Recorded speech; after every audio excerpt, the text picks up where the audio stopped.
Құрметті көрермендеріміз, Тараз қаласы облыстық тұрғындар, міне бүгінгі біздің келесі эфирге шығып отырмыз. Яғни өткенде айтқандай, біз онлайн режимге көштік барлығымыз. Соған сәйкес кезекті біздің кездесуімізге қош келіп отырсыздар. Бүгінгі біздің тікелей эфиріміздің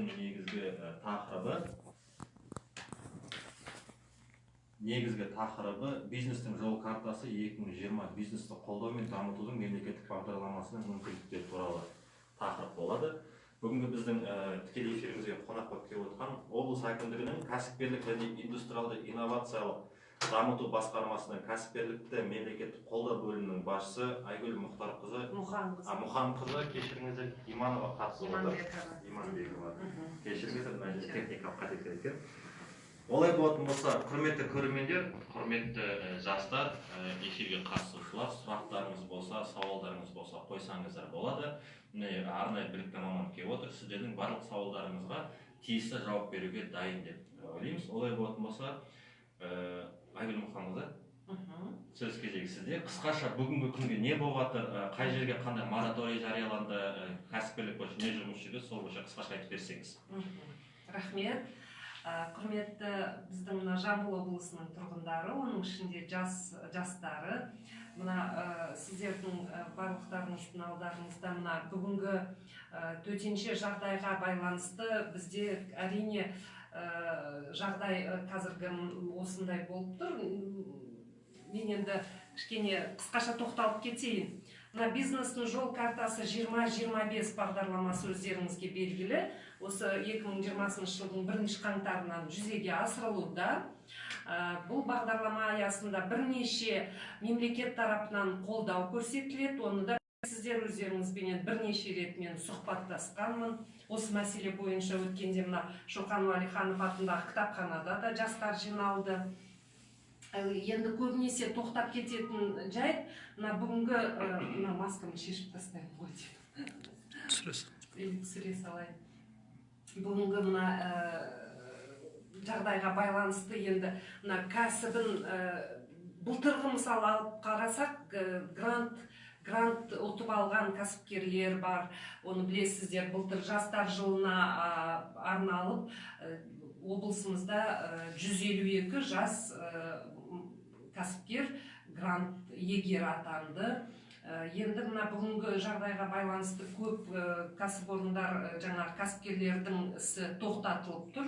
Төтенше жағдайға байланысты олардың бизнесі дейді ғой, енді айтқанда былай жалпы тілмен, өздерінің ісін бастап, әрі қарай төтенше жағдайға байланысты тоқтатуына сәйкес мемлекет тарапынан бірнеше көмек түрлері көрсетіліп жатыр. Мысалы, бизнес, арендаға көбі помещение алады ғой, өзіне бизнесін жүргізуге байланысты. Сол кезде бізге көптеген сұрақтар туындап жатыр. Мен әрі қарай не істеймін? Менің жалғыз көріп отырған осы основной доход дейді ғой, кірісім семьяма осы бизнестің арқасында, жасап отырған ісімнің арқасында тауып отырған күнкөріс қаражатымды қалай мемлекет тарапынан көмек көрсете алады деп.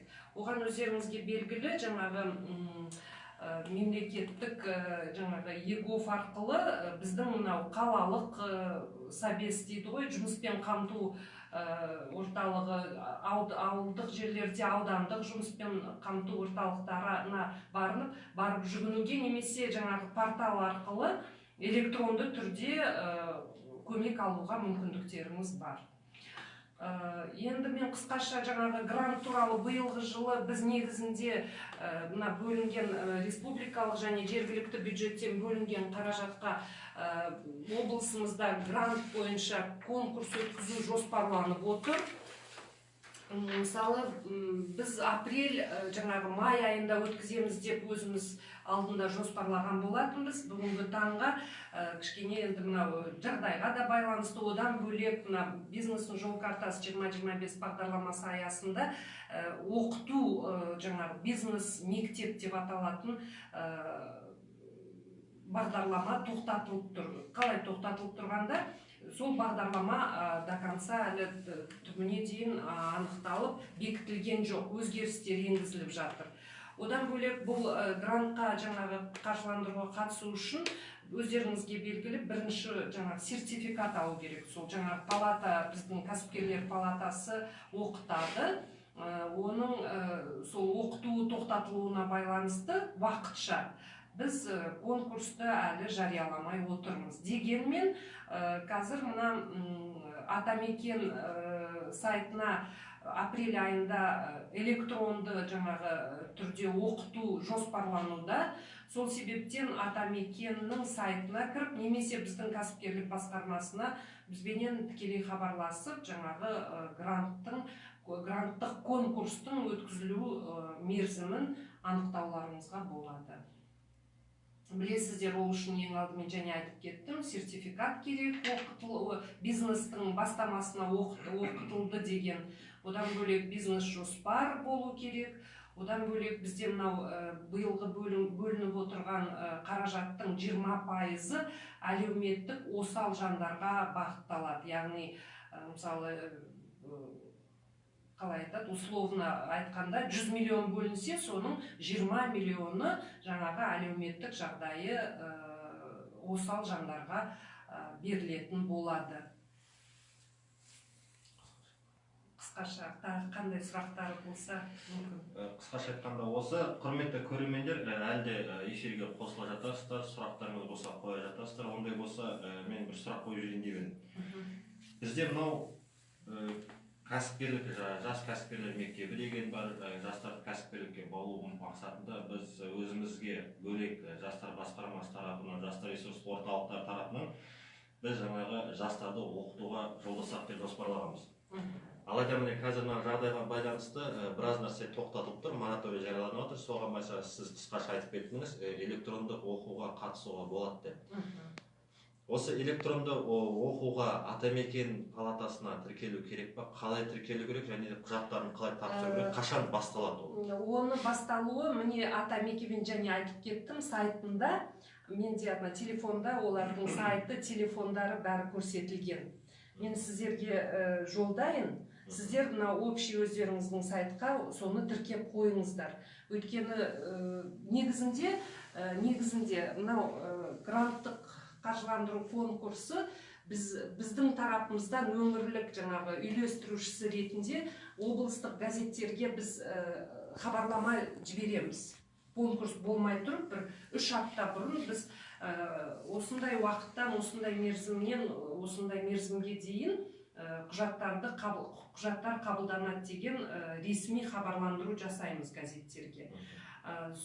Ол біз тек қана жаңағы палатаның оқуы басталғаннан кейін біз өз тарапымыздан осы жұмыстарды жалғастыратын боламыз. Ал палатаның ресми сайты туралы хабарламаны мен сіздерге жолдайын. Сіздер жаңағы жастарға, бүкіл біздің облыстың халқына орналастырып көруге мүмкіндіктері бар. Рахмет, міне қазір ғана осы сауалды қойып үлгермей жатыр, уже сұрақ қойып отыр, онлайн оқыту қарастырылған ба деп. Қарастырылып отыр. Осы сәуір айының ортасында мекен, мен енді прям конкретно дейді ғой, сіздерге прям қазір айта алмаймын, бірақ та ол бізде, мен палатамен күнде хабардар болып отырамыз, бір-бірімізбен хабарласып, өйткені бірімен бірі тығыз байланысты. Сол себептен біз жаңағы оқу басталғанын бірден хабарлап айтамыз. Түсінікті, сізде жаңағы сайттардың бәрін бізге берсеңіз, себебі жастардың барлығы Instagram, Facebook әлеуметтік желі отырғандықтан біз сол әлеуметтік желіге таратсақ, яғни жастар көптеп қатыса деген. және осы жерде тағы бір сұрақ туындауы мүмкін ертең жастардан. Ауылдық жерлердегі жастарда көбінісіне үйінде компьютер жоқ, яғни интернет жоқ, барлығы телефонмен отырады. Осы онлайндық оқытуға телефон арқылы қатыса ала ма жастарымыз? Мен ол туралы қазір сіздерге анық жауап бере алмаймын. Өйткені бұл біздің құзырымызда емес, тағы да айта кетемін, облыстық жаңағы кәсіпкерлер палатасының құзырында. Дегенмен жаңағы мен сайтқа орналастырасыздар ғой.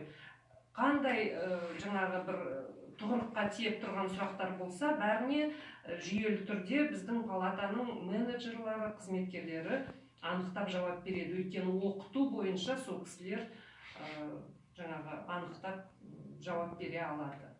Түсінікті. Және тағы бір сұрақ қойсам деп едім. Қазір міне 3 айдан 6 айға дейін деп айтып жатыр, енді мораторий жариялануы мүмкін деп. Енді жас кәсіпкерлер жаңадан кәсібін ашып, мысалы қаржысын алып кәсібін ашқан кезде оларға мораторий жарияланғандықтан олар жұмысын жүргізе алмайды. Әрине. Сол кезде мысалы жаңа кредит алғандар болса, гранттан бөлек кредит алған жастар, олар ертең кредитін өтеу керек. Соларға созыла ма, яғни каникул беріле ма? Әрине. Сұрағыңыз өте жақсы сұрақ бүгінгі таңда. Мынау өте бір актуалды сұрақ деп ойлаймын. Байланысты мемлекет тарапынан жан-жақты шағын және орта кәсіпкерлікті қолдау бойынша көптеген жұмыстар атқарылып жатыр. Оның ішінде банк тарапынан мемлекеттік бағдарламалар аясында несие алғандарға 90 күнге дейін жаңағы банктен алған кредиттерінің основной долг дейді, одан кейін вознаграждение дейді. Жаңағы негізгі қарызы менен жаңағы төлеуге 3 айға дейін. Яғни ол кісілер жаңағы өзінің бизнесін әрі қарай жылжыта беріп, дегенмен жаңа қарыздарын төлемеуге мүмкіншілік беріп отыр мемлекет тарапынан 3 айға дейін. Бүгінгі таңда бұл сұрақ әлі де болса жалғасын табуы мүмкін. Егер де тағы да бір жаңалықтар болып жатса, біз сіздердің ресми сайттарыңыз бар болса, біз осындай мәселелердің бәрін сіздерге жолдайық. Сіздер жастарға, халықтың несіне өз тараптарыңыздан көмектеріңізді жолдап осылай айтуға, мүмкіндік жасағандарыңыз өте жақсы деп ойлаймын. Бұл бізге де жақсы көмек, кәсіпкерлік басқармасына да. Өйткені біз бүкіл халықты, облыстың халқын, тұрғындарын осы ақпараттандыру бойынша мен ойлаймын үлкен көмек болады сіздердің тараптарыңыздан да. Рахмет. Мына жерде көрермендеріміз, яғни қатысушыларымыз, тікелей эфирге қатысушыларымыз ұсыныс білдіріп отыр. 1 метр алса болсам да деп 1 метр деп отыр. Кішкене алса тұрайық енді. Жақсы. Енді және екінші жерде сауал түсіп отыр көрерменімізде тікелей эфирдегі. Биыл жылға жастарға бөлінген гранттар бар ма дейді. Ол жаңа айтып кеттіңіз, бар деп. Енді көбінесе жастардың сұрақ туындайды, осы гранттардың, сұрақты мен қосымша қосып жүрейін, осы бөлінген гранттардың суммасы, яғни қаржы көлемі көзі өсе ма, немесе былтырғы көзі қала ма деген сұрақ туындайды. Өте жақсы сұрақ, рахмет. Бізде былай, былтыр өздеріңізге белгілі 2019 жыл жастар жылы болғандықтан жастардың грант алуына көптеген көмек болды қаржыландыру мәселесі бойынша. Биылғы жылы тек қана жастар емес, бүкіл облыс халқына гранттық қаржыландыруға 171 миллион теңге бөлініп отыр, қаражат қарастырылып отыр.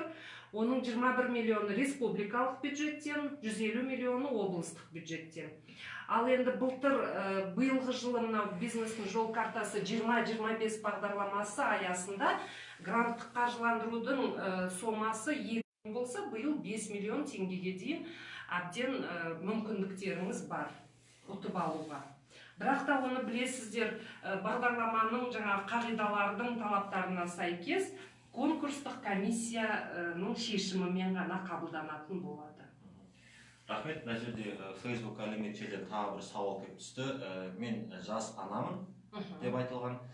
Жаңа жоғарыда айтылған конкурстарға мен қатыса аламын ба және қайда қатыссам болады деп. Әрине. Бұл жерде ешқандай айтады ғой, ограничение. Мынандай сіз қатысасыз, сіз қатыспайсыз деген әңгіме болмайды. Қазақстанның Жамбыл облысының әрбір азаматы қатысуға әбден мүмкіндігі бар. біз өңірлік осы бағдарламаның өңірлік үйлестірушісі жаңағы конкурсқа тиісті құжаттардың тізбесін тоже сіздердің сайттарыңызға орналастырайық. Бұл өте тамаша бір мүмкіндік танысуға халыққа. Біздің басқармаға алып келіп өткізеді. Ауылдық жердегі кәсіпкерлік бөлімдері немесе Тараз қаласының кәсіпкерлік бөлімдерін емес, біздің облыстық кәсіпкерлік басқармасына алып келіп өткізеді. Тағы да айта кетейін, өткізетін уақыты қосымша газеттерде, жаңағы облыстық газеттерде жарияланатын болады. Және сіздердің біздің ресми сайттарда қосымша жариялаймыз. Түсінікті. Сіздің жауабыңызға қазір ертең жастардан тағы сауал туындауы мүмкін. Кәсіпкерлік басқармасына құжат өткізу керек деп айтып отырсыз. Сауал ұсынысты беру керек деп отырсыз. Ауылдық жердегілер өздері келу керек па, немесе аудандағы кәсіпкерлік бөліміне өткізіп, олар сіздерге құжат өткізе ала ма? Сондай сұрақ туындаған жағдайда негізінде әрбір кәсіпкер өзінің құжаттарын біздің басқармаға алып келіп өткізгені дұрыс деп ойлаймын. Себебі жаңағы құжаттардың дұрыс еместігін біз тексеріп, 3 күн ішінде жаңағы жауабы қайтарып беруіміз мүмкін. Егер де құжаттар толық болмай, немесе бір дұрыс болмаған жерлері болса. Ал енді егер де совсем қиын жағдайлар туындаса, қалаға жете алмаймыз, бізге ол кішкентай бала-шағамыз бар десе, онда ауылдық, жаңағы аудандық кәсіпкерлік бөліміне немесе жаңағы барып құжаттардың тізбесін тиісті біз жариялап айтамыз ғой, қандай құжаттарды өткізу керек екендігін. Сол құжаттардың тізбесін аудандық кәсіпкерлік бөліміне барып өткізіп, олар бізге алып келіп өткізуіне болады. Бірақ та аудандық кәсіпкерлік бөлімі ол қабылдаған құжаттарын тіркемейді. Өйткені біз тіркейміз, бізге келіп өткізулері тиіс. Сол себептен сол айтайын деген. Мына жерде тағы сауал түсіп жатыр Facebook желісінен. Яғни бұл гранттар қайтарымсыз ба деген. Әрине гранттар қайтарымсыз, тек кредитті ғана қайтарады төменгі пайызбен. Дұрыс па? Гранттық қаржыландырудың бір жаңағы айтады ғой несі, ол ең алдымен негізгі талабы гранттық қаржыландыруға конкурсына қатысу үшін бір жаңашылдық болу керек жобада. Жамбыл облысында жоқ, бір айтады ғой, инновациялық бизнес бір жаңашыл жоба болу керек. Бұл қайтарымсыз грант. Қайтарымсыз грант тек оны алып жаңағы мақсатсыз пайдалануға болмайды. Жаңағы қатысқан кезде өздеріңіз бизнес жоспарда жазып көрсеткен мақсатқа пайдалану керек ол грантты. Одан кейін ол грантты 18 айдың ішінде жүзеге асыру керек ол жаңағы жобаларыңызды. Даму қоры біздің мынау қаржы агенттігі тарапынан ұтып алған кәсіпкерлер жаңағы грант иегерлерінің жоба жаңа қаржысының мақсатты немесе мақсатсыз пайдалануын тексеретін болады. Соны айта кеткім келеді.